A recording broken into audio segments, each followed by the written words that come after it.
Day 37, verses 49-50, Skill in Action. Namaste and welcome to Gita 360. Previously, Krishna spoke about acting without attachment to the result. In the following verses, this lesson goes one step deeper. Krishna shows that not all action is equal. The same action done with a different mental state can either tie us down or free us. Seek refuge in divine knowledge and insight, O Dhananjaya, and discard reward-seeking actions that are inferior to works performed with the intellect established in divine knowledge. Pitiable are those who seek to enjoy the fruits of their works. In this verse, Krishna draws a distinction between these two kinds of action. One is driven by desire for results, and the other is guided by clarity of understanding.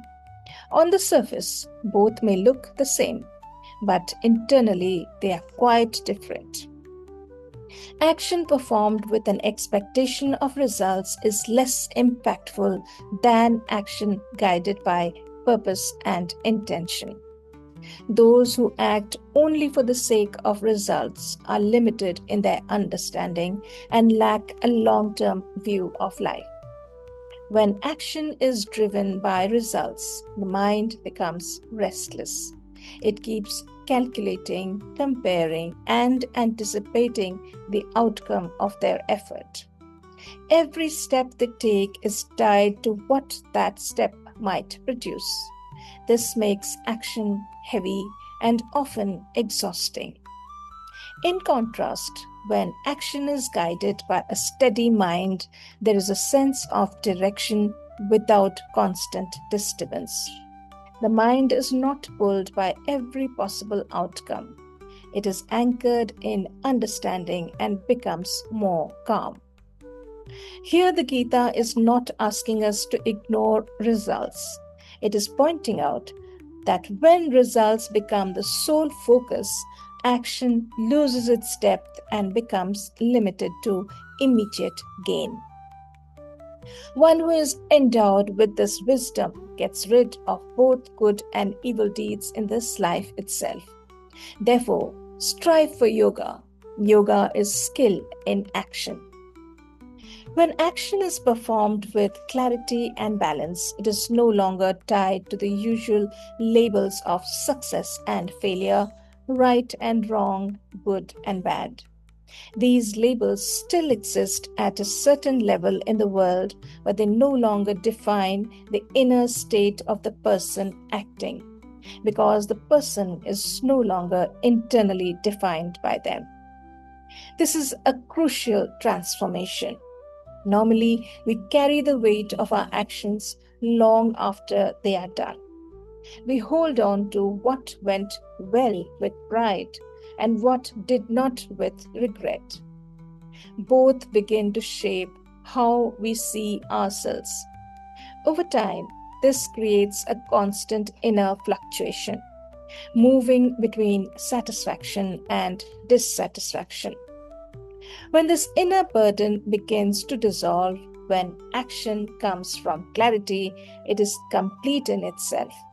It is not performed to validate the self, nor does it leave behind the same kind of emotional disturbance.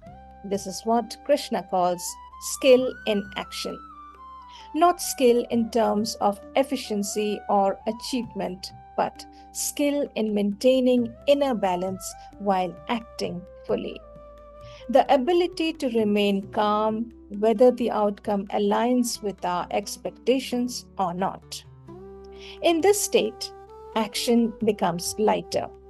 There is still effort, but not strain. There is still involvement, but not attachment. The mind does not keep returning to the past, replaying what happened, or projecting constantly into the future. Over time, this changes how we experience action itself. It is no longer something that binds us or weighs on us. It becomes something we move through with a certain ease, aware, engaged, but inwardly free. In our daily lives, we do not just act, we carry our actions with us. A conversation does not end when it is over. A decision does not stay in the moment it was made. The mind keeps returning to it, replaying it, reshaping it. We hold on to what we think we did well, and we hold on even more to what we think we did not. This becomes a quiet background noise. It affects how we approach the next situation. We become slightly more cautious, slightly more guarded, sometimes even slightly hesitant. Not because the present moment demands it, but because the past is still active within us. Over time, this builds heaviness within us. We are not just responding to what is happening now, we are also carrying what has already happened. The Gita's teaching addresses this pattern.